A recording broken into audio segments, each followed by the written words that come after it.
Well, we're looking at AI, we're looking at controls, we're also making sure that we lead. So we're leading China in AI by a lot. China has virtually no controls. It's freewheeling a little bit. So we have to be careful in both ways. We don't want to restrict them, where all of a sudden we come in second to China. Whoever wins with AI is going to win. That's how big it is. So it's bigger than the internet ever was. There is the statement that got a lot of attention. President Trump weighing tighter AI controls, but warning that the U.S. must not give up our lead against China. Tech leaders trying to assuage AI fears. Many Americans are not buying it. Bridget Bean, a former executive director of Cybersecurity Infrastructure Security Agency. Bridget, welcome back to our program, and good day to you. You had a lot of things to say to our producers. We're trying to get to as much as we can in 4 minutes, okay? That's like AI speed anyway, right? You say you're watching the cyber battlefield. It's closer than it was a year ago, but we have to be better at defending it. Explain that. That's right.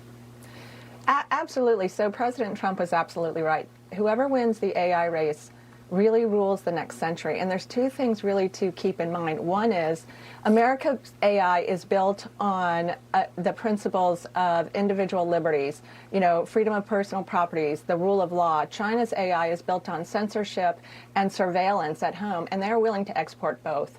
So watching the cybersecurity battlefield, China's already in many of our critical infrastructure, our water, our communications. We know this. It's Volt Typhoon. So we need to really make sure that we're clarifying AI as the software and the hardware, and those are two different things. But every country on Earth is deciding whose AI model are they going to build on. And this is critical. So we've got to remain competitive. The gap has closed. China has done some, they've put everything they have into the AI race. And everything they do in the AI race immediately feeds their intelligence services, their military. It's very different than the U.S., but the president is absolutely right, and he's thinking about it very strategically. And, making sure that we have controls on the right thing. It's not controls, no controls. That's not the decision. The decision is, what are we controlling? So I like what you say. Don't panic, just compete. Protect your advanced chips and protect the machines that make them and make them work.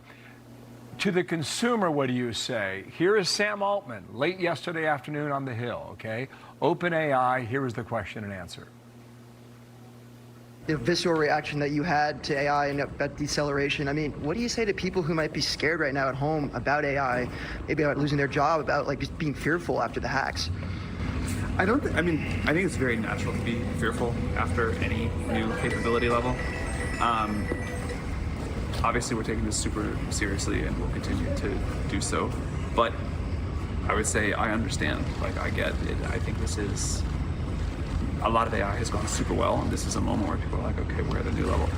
All right, now, Bridget, this is where you come in. Fox polling from a few days ago. What's your opinion of artificial intelligence? 54% say it's unfavorable. How do you address them? I think anything that's relatively new, people are a little weary of. I would love to see better education and for the American citizens to understand how AI can help them and how it's making their life better. I don't think we do a good job of communicating the value of AI in our everyday life.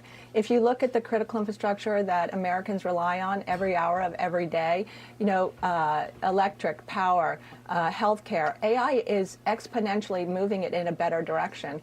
But we need to be careful, right? We need to make sure that the makers of AI, the models, are doing it with the safety guardrails that are intended to protect the American people. And that is the quintessential difference between American AI and China AI. China has rolled back all of the security guardrails, and with that, all kinds of mishaps can happen, whereas I think we want to make sure that American AI continues to grow and become the best model so that every nation on the earth will select the American AI. But again, it's natural for something new. So I would encourage every American to learn a little bit more about AI, how it can help them, and how it's already improving their way of life. I got 30 seconds for a complicated question. They're doing open source in China. And Mark Zuckerberg is saying we should do open source, meaning everybody gets access to it. Is that a smart idea? Is that the way to go? I think there's probably an argument for OpenAI, my concern is this. Once it's out, you can't get it back. And when China AI is out there on the market and it has no safety or guardrails, then somebody's going to download it. It can reverse engineer how a system works, and then they control it. So I think we need to compete. We need to make sure that we instill in our education systems the best and the brightest, and we will continue to lead, but we have to be intentional about it. Okay, I like the thoughtful answers there. And Bridget, we'll talk again, okay? Bridget Bean, thank you It's for your good time. to see you. Yeah, you too. Thanks. Thanks. Bye.